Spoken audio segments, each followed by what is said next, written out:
ഈ നിയമസഭയിലെ ബഹുമാനപ്പെട്ട ചെയർ ഉൾപ്പെടെ സംസ്ഥാന സർക്കാരിന് വേണ്ടി വാദിച്ചവരുൾപ്പെടെ എല്ലാവരും പറഞ്ഞു ഇതൊരു അഭ്യൂഹമാണെന്ന്. ഞാൻ ഈ സഭയുടെ മുമ്പാകെ ഒരു പ്രധാനപ്പെട്ട കാര്യം, ഒരു പ്രധാന സംഗതി വെളിപ്പെടുത്താൻ ആഗ്രഹിക്കുന്നു. സാർ, ഈ മനോജൻ എന്ന ട്രൗസർ മനോജന്റെ പോലീസ് സ്റ്റേഷൻ അതിർത്തി ഏതാ? Kolavallur police station. സാർ, ഇതെല്ലാം നിങ്ങൾ സ്പീക്കറും നിങ്ങളെല്ലാം പറഞ്ഞു കഴിഞ്ഞിട്ട് ഇന്നലെ വൈകുന്നേരം 7:37 രമയുടെ മൊഴി കൊളവല്ലൂർ പോലീസ് സ്റ്റേഷൻ എടുക്കുക. നാളുണ്ട് നിങ്ങൾ. എന്നിട്ട് നിങ്ങൾ ഇത് അഭ്യൂഹമാണെന്ന് പറയാ.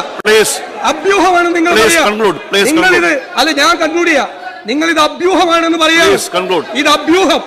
ഇന്നലെ രാത്രി ആ സ്ത്രീയുടെ നാലാമത്തെ പോലീസ് സ്റ്റേഷൻ മൂന്നാമത്തെ പോലീസ് സ്റ്റേഷൻ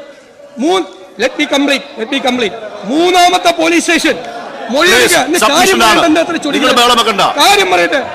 നമസ്കാരം.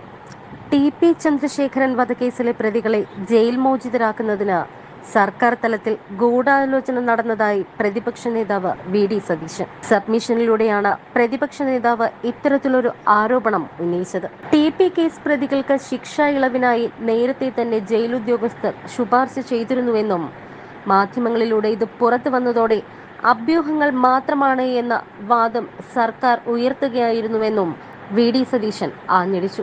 ഈ പശ്ചാത്തലങ്ങൾ ചൂണ്ടിക്കാട്ടിക്കൊണ്ട് സർക്കാരിന് ഈ വിഷയത്തിലുള്ള പങ്കിനെ കുറിച്ച് ആഞ്ഞടിക്കുകയായിരുന്നു VD സതീശൻ. അദ്ദേഹത്തിന്റെ പ്രസംഗത്തിലേക്ക് ഞാൻ വായിക്കാം. It is made clear that the provisions in section 78(2) of the Kerala Prisons and Correctional Services Act 2010 will not stand in the way of granting special remission. എന്നാ പറയുക? സ്പെഷ്യൽ റെമിഷൻ കൊടുക്കാൻ ഈ നിയമസഭ പാസാക്കിയ പ്രിസൺ ആക്ടിലെ 78(2) എന്ന് പറയുന്ന വകുപ്പ് സർക്കാർ ഉത്തരവിലൂടെ എടുത്തു കളയാൻ നിങ്ങൾക്ക് എന്തധികാരം? നിങ്ങൾ ഈ നിയമസഭയെ ബൈപ്പാസ് ചെയ്തിരിക്കുകയാണ്. ഗവൺമെന്റ് ഉത്തരവ് ഈ നിയമസഭ പാസാക്കുന്ന 2 മിനിറ്റ് കൂടി ഈ നിയമസഭ പാസാക്കുന്ന നിയമത്തെ ബൈപ്പാസ് ചെയ്യാൻ, ഗവൺമെന്റ് ഉത്തരവിലൂടെ ബൈപ്പാസ് ചെയ്യാൻ നിങ്ങൾക്ക് എന്താ അധികാരം? അപ്പൊ ആരെ രക്ഷിക്കാനാണ്?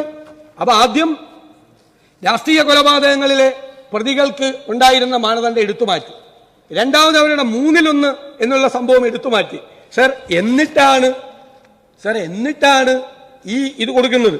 ഇനി ഇവിടെ കഴിഞ്ഞ ദിവസം അടിയന്തര പ്രമേയം കൊണ്ടുവന്നപ്പോൾ പറഞ്ഞത് ഇതൊരു അഭ്യൂഹമാണ്. സാർ, ഈ ജയിൽ സൂപ്രണ്ട്, സർക്കാരല്ല പറഞ്ഞത്, ജയിൽ സൂപ്രണ്ട് സിറ്റി പോലീസ് കമ്മീഷണർക്ക് അയച്ച കത്ത് എങ്ങനെ അഭ്യൂഹമാണ്? അതെങ്ങനെ അഭ്യൂഹമാണ്? നമ്പർ 1. നമ്പർ 2, ഇതിലെ ഇരയായിരിക്കുന്ന ഒരു വനിതയുണ്ടല്ലോ ഇവിടെ, ഒരു സ്ത്രീ ഉണ്ടല്ലോ ഇവിടെ, അവരോട് പോലീസ് അന്വേഷിക്കാം. അപ്പോ ആദ്യത്തെ ഒരു പ്രതി KK മുഹമ്മദ് ഷാഫിക്ക് വേണ്ടി ചൊക്ലി പോലീസ് സ്റ്റേഷൻ 21/6/2024 വൈകുന്നേരം ഫോണിൽ ബന്ധപ്പെട്ട് രമയുടെ മൊഴിയെടുത്തു. സാർ, രണ്ടാമത്തത് വേറൊരു പ്രതി S സിജിത്ത്, അണ്ണൻ സിജിത്തിന് വേണ്ടി പാനൂർ പോലീസ് സ്റ്റേഷൻ വൈകുന്നേരം 22/6 ഈ മാസം, ഈ കഴിഞ്ഞ ആഴ്ച 24 വൈകുന്നേരം MLA ഓഫീസിൽ നേരിട്ടെത്തി മൊഴിയെടുത്തു. രണ്ടാമത്തെ കേസ്. അപ്പൊ TK രജീഷിന്റെ എടുത്തിട്ടില്ല. ഞങ്ങൾ നേരത്തെ പറഞ്ഞത് TK രജീഷ്, മുഹമ്മദ് ഷാഫി, S സിജിത്ത് എന്നീ 3 പ്രതികളെ ഇതിനകത്തുള്ളതായിട്ടാണ്. സാർ, ഇപ്പൊ നോക്കിയപ്പോ എന്താ, 7ാമതൊരാളും കൂടിയുണ്ട് പ്രതി, ട്രൗസർ മനോജൻ.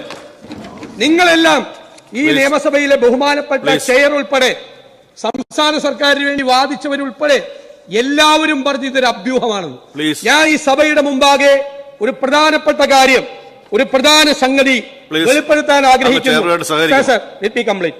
സാർ, ഈ മനോജൻ എന്ന ട്രൗസർ മനോജന്റെ പോലീസ് സ്റ്റേഷൻ അതിർത്തി ഏതാ?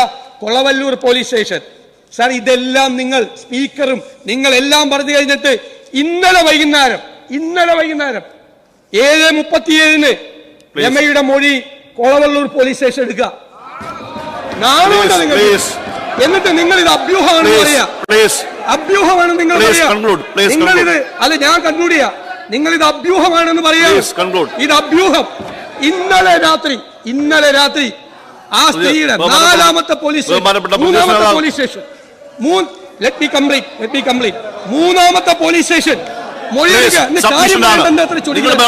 കാര്യം പറയട്ടെ. അംഗങ്ങൾ ബഹളം വെക്കേണ്ട കാര്യമില്ല. സബ്മിഷനാണ്. ബഹുമാനപ്പെട്ട പ്രതിപക്ഷ നേതാവായതുകൊണ്ട് സമയം കൊടുത്തതാണ്. നോ നോ നോ നോ നിങ്ങൾ ബഹളം വെക്കേണ്ട കാര്യമില്ല. ബഹുമാനപ്പെട്ട പ്രതിപക്ഷ നേതാവായതുകൊണ്ട് അദ്ദേഹത്തിന് സമയം അനുവദിച്ചാണ്. നിങ്ങൾ ബഹളം വെച്ച് സമയം കൊടുക്കണ്ട. നിങ്ങൾ ഇവിടെ ഇരിക്കൂ, നിങ്ങൾ ഇരിക്കൂ. നോ, സബ്മിഷനാണ്. ബഹുമാനപ്പെട്ട പ്രതിപക്ഷ നേതാവ് ആയതുകൊണ്ട് അദ്ദേഹത്തിന് സമയം അനുവദിച്ച് നിങ്ങൾ ബഹളം വെക്കണ്ട. അങ്ങ് കംപ്ലീറ്റ് ചെയ്യൂ. സബ്മിഷൻ മാത്രമല്ല, അടിയന്തര പ്രമേയത്തിന് അനുമതി അല്ലല്ലോ, കൊടുക്കുന്ന സബ്മിഷൻ സമയം കൊടുക്കും. പ്ലീസ്, നിങ്ങളല്ല സ്പീക്കർ തീരുമാനിക്കുന്നതല്ല. അപ്പോ ഇന്നലെ വൈകുന്നേരവും ഈ ക്രൂരന്മാരായ ക്രിമിനലുകൾക്ക് ശിക്ഷ ഇളവ് കൊടുക്കാനുള്ള നടപടികളുമായി ഈ സർക്കാർ മുന്നോട്ട് പോകുന്ന ദയനീയമായ സ്ഥിതിയാണുള്ളത്. സാർ, ഞാൻ അവസാനിപ്പിക്കുകയാണ്. സാർ, ഈ പ്രതികളാര പരോളിലിറങ്ങി സ്വർണ്ണക്കള്ളക്കടത്ത് കേസ്, മയക്കുമരുന്ന് കേസ്, സ്വർണം പൊട്ടിക്കൽ കേസ്, ഇതിലെ കൊട്ടേഷൻ സംഘങ്ങൾ, നിരവധി തോക്ക്, ഇതിലെല്ലാം പ്രതികളായ ഈ ആളുകളെയാണ് ഈ ശിക്ഷാ ഇളവ് കൊടുത്തി പുറത്താക്കാൻ ശ്രമിക്കുന്നത്. അതിന് ഞങ്ങൾക്ക് ഒന്ന് വേണ്ടത്, ഞാൻ അവസാനിപ്പിക്കുക, ടി.പി. ചന്ദ്രശേഖരൻ കേസിലെ പ്രതികൾക്ക് ഒരു കാരണവശാലും ശിക്ഷാ ഇളവ്, കാരണം ഹൈക്കോടതി പറഞ്ഞിട്ടുണ്ട് 20 വർഷം കാലാവധി പൂർത്തിയാകാതെ ശിക്ഷാ ഇളവ് കൊടുക്കും. അപ്പോ ഞങ്ങൾക്ക് വേണ്ടത് ഗവൺമെന്റിന്റെ അഷ്വറൻസ് ആണ്.